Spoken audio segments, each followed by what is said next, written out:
சாதாரணமா நம்ம பேரண்ட்ஸ் எல்லாம் நோட் பண்ணியிருப்போம். அவங்களுக்காக அவங்க எதுவுமே நினைக்க மாட்டாங்க, செய்ய மாட்டாங்க.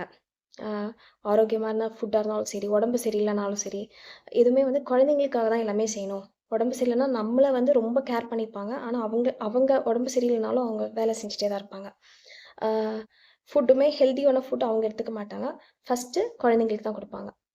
இத பார்த்து வளர்ந்த நம்மளும் அதே தான் ஃபாலோ பண்றோம். அந்த ஜென்ரேஷனே தான் நம்மளும் ஃபாலோ பண்றோம். நம்ம குழந்தைங்களுக்காக அப்படின்னு சொல்லிட்டு தான் ஃபுட்டா இருக்கட்டும், ஒரு ரெஸ்ட்டா இருக்கட்டும், என்னவா இருந்தாலும் குழந்தைங்களுக்கு தான் ஃபர்ஸ்ட் ப்ரிஃபரன்ஸ் குடுத்து நம்ம குடுத்துட்ருக்கோம். இதில ஒண்ணு நோட்டீஸ் பண்ணுங்க. நம்ம வந்து நம்மளோட உடம்பு சரியில்லாம ஒரு 4 நாள் படுத்துக்கிட்டா, குழந்தைங்க அத ஹேப்பியா எடுத்துப்பாங்களா? ஓ! நம்மளுக்காக சாக்ரிஃபைஸ் பண்ணி தான் நம்ம அம்மா வந்து படுத்துட்டாங்க. அப்படின்னு சொல்லிட்டு அது ஹேப்பியாவே இருக்காது. அவங்களுக்கு மாறா வந்து ஒரு கில்ட் குடுக்கும். சரி நம்மளுக்காக எல்லாமே பண்ணிட்டு, படுத்துட்டாங்க அப்படின்னு சொல்லிட்டு ஒரு கில்ட்டு, குற்ற உணர்வும், ஒரு பயமும் அவங்களுக்கு ரொம்ப இருக்கும்.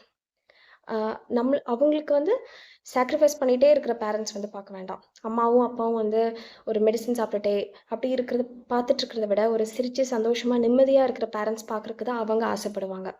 ஸோ, நம்மள பார்த்துக்கிறத வந்து சுயநலமா நம்ம நினைக்காம, நம்ம ஹெல்த்தியா இருக்கணும், அ சந்தோஷமா இருக்கணும், ஆரோக்கியமா இருக்கணும் குழந்தைங்க கிட்ட.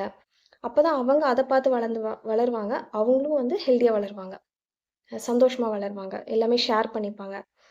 அ நம்ம இப்படி நடந்துக்கிறது வந்து சுயநலம் இல்ல. கடமை. Thank you.